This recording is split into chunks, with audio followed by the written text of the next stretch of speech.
They have a total of 7 World Cups in between them and a rivalry that's highly regarded as one of the most fiercest in modern day cricket. It is Super Sunday indeed, as 5-time champions Australia take on 2-time champions India in what will be the 12th time these two sides have met in the World Cup. Let's talk about the playing 11s now. Ajit, your playing 11, India going with an unchanged 11. Yeah, I mean, good performance against South Africa on a tricky surface. Not much to change. I mean, I would have started the tournament with Mohammad Shami. I thought he was in better form than Bhuvi, but now that Bhuvi's played and had a decent game, I can't see any reason why So India would change. you want to give him a bit of a run? Yeah, I mean, I'm not a big fan of changing teams unless the conditions demand so, or if there's a niggle or somebody is really out of form, which after one game, even if someone's got a 0 or not got any wickets, I think the team, I'm sure, would persist with the same 11. I don't think there are too many weaknesses in that team. Pretty balanced. I think Kedar Jadhav coming in gives you that little option of having another 6 bowler if need be. So I think most bases covered. A couple of the batsmen missed out in the previous game. That India would like them to get some runs in, but can't see India making any changes. And Michael, the same with you. You've gone with an unchanged Australia 11. Nowhere is there a case being made for Jason Behrendorff and the left armour and how he can trouble the Indian top 3? Yeah, well, that's probably the only thing the Australian selectors will be thinking about is, okay, does Behrendorff come into calculations? He's got a good record against Virat Kohli. He can swing that new ball. Nathan Coulter-Nile is probably the one that he could challenge for that spot, but after Nathan Coulter-Nile's performance with the bat in the previous match, it's going to be pretty hard to leave him out of the team. However, his job in the team is to bowl well and to take wickets. Hasn't really taken the wickets yet, but I'd still back him in and keep just with the same team. Just similar to as Ajit was saying, show that continuity, show that faith in the 11. They've been winning, so there's no real need to change the team unless the conditions dictate that they need to make a change. For example, if the pitch was really dry and looked like it was going to turn big, then they might consider playing the extra spinner as well. Nathan Lyon might come into the reckoning. Ajit, you take a look at that record, of course, Rohit and Dhawan versus left-arm pacers. Not a great record to boast about two guys who are pretty much ruling world cricket for the last 4-5 years. Huh? Yeah, I mean, there have been some good left-armers around. I think Mohammad Amir got the better of them in that big final Champions Trophy. I think Behrendorff's bowled well. I think I'd really be tempted to. I'm sure they, if not for that 90 that Coulter-Nile got, I think they would have penned down Behrendorff's name for this fixture for sure. They'd still be tempted. I mean, I would be tempted to play But it's a Behrendorff. tough one, right? Do you choose Coulter-Nile for his batting or do you choose Yeah, Coulter-Nile for his that's bowling? exactly it. I mean, I think bowling, if you compare, I still feel oval, even though it's a good pitch, can give you a little bit of bounce, and Behrendorff, left armour has troubled India. There's no doubt about it. I won't be surprised to see his name in the 11 tomorrow. Now, when you talk about facing the Australian attack, there is none more so than Rohit Sharma, who loves playing against Australia, and the record speaks for itself. Michael, what do you suppose he loves playing against the Aussies? You suppose he's up for the challenge and now it's just, he's in the groove. So whenever he's playing the Aussies, he's up for the big one.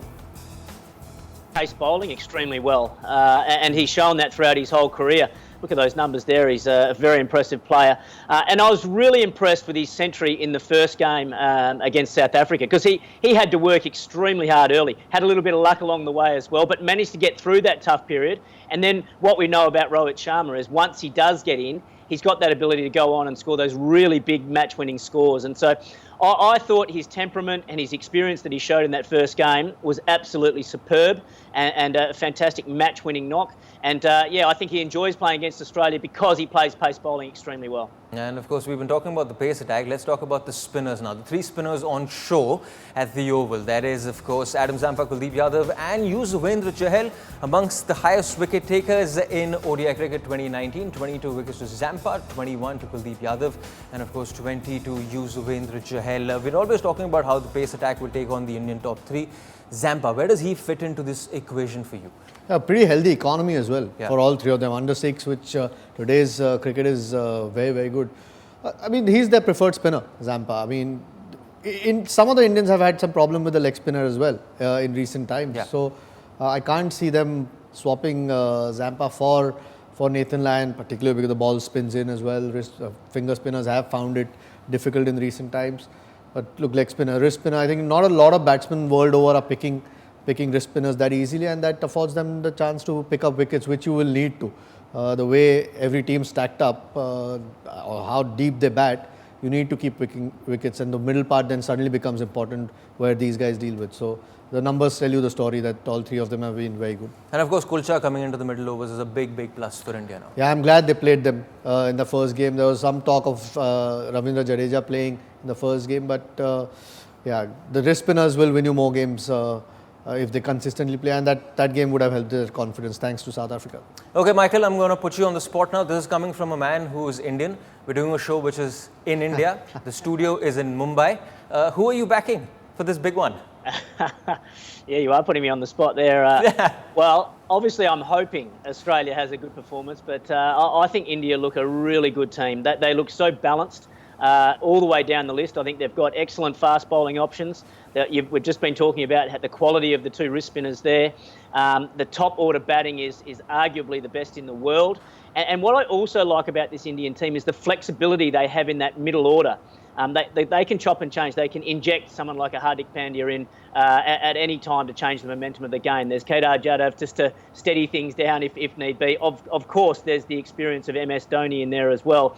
So I just feel as though this Indian team is just so well balanced and is going to be extremely hard to beat. I think Australia need to play their A++ game to knock India off, but it should still be a good contest. I know the Australians will be right up for this one.